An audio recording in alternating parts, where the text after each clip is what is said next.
Breaking news చూస్తున్నాం. హైదరాబాద్ లోని Saidabad police station పరిధిలో దారుణం జరిగింది. ఐఎస్ సదన్లోని పునరావాస కేంద్రం నుంచి పారిపోయిన ఇద్దరు బాలికలపై గ్యాంగ్ రేప్ జరిగింది. ఇద్దరు బాలికలను ట్రాప్ చేసిన 5 యువకులు కారులో తీసుకెళ్లి అత్యాచారం చేశారు.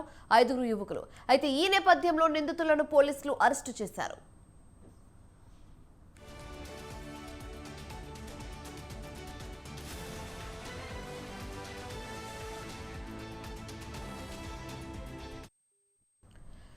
హైదరాబాద్ లోని సైదాబాద్ పోలీస్ స్టేషన్ పరిధిలో దారుణం జరిగింది.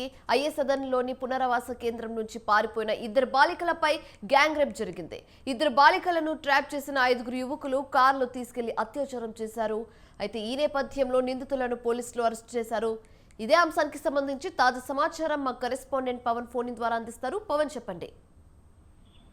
హైదరాబాద్ లోని సైదాబాద్ సంబంధించిన పునరావాస కేంద్రం నుంచి ఇద్దరు బాలికలు పారిపోయారు. అయితే పారిపోయిన నేపథ్యంలో వారు బస్సులోకి వెళ్లి జనగాంలో కూడా దిగారు. జనగాం దిగిన దాని తర్వాత సాయి అనే ఒక వ్యక్తి ఫోను తీసుకొని తన సంబంధించిన వ్యక్తులకు ఫోన్ చేసి తాము జనగాంలో ఉన్నాము అని చెప్పడంతో అతను సరిగా స్పందించకపోవడంతో సాయినే తమకు ఆశ్రయం కల్పించాలని చెప్పి ఆ ఇద్దరు బాలికలు కోరడంతో స్థానికంగా ఉన్న స్నేహితులు బేకరీకి కూడా తీసుకెళ్లారు. అక్కడ రాత్రి అత్యాచారం చేశారు ఇద్దరు కలిసి. అంతేకాకుండా మిగతా స్నేహితులకు కూడా చెప్పడంతో వారు కూడా కలిసి అత్యాచారం కూడా పాల్పడ్డారు. దాని తర్వాత వీరిని ఒక కారులో దీనికి సంబంధించి జనగాం నుంచి హైదరాబాద్ కూడా తరలించేందుకు ప్రయత్నించగా పోలీసులు కూడా పట్టుకున్నారు. పోలీసులు పట్టుకొని విచారించగా పూర్తిగా ఈ యొక్క విషయాన్ని బాలికలు కూడా చెప్పారు. బాలికలు చెప్పిన నేపథ్యంలో 5 కూడా పోలీసులు అరెస్ట్ చేశారు. అరెస్ట్ చేసి పోక్సో చట్టం కింద కేసు కూడా నమోదు చేసి రిమాండ్ కు తరలించారు. అయితే దీనిపైన పోలీసులు ఇప్పటికే ఇన్వెస్టిగేషన్ కూడా చేస్తున్నారు. అయితే బాలికలకు కూడా వైద్య పరీక్షలు కూడా చేస్తున్నారు.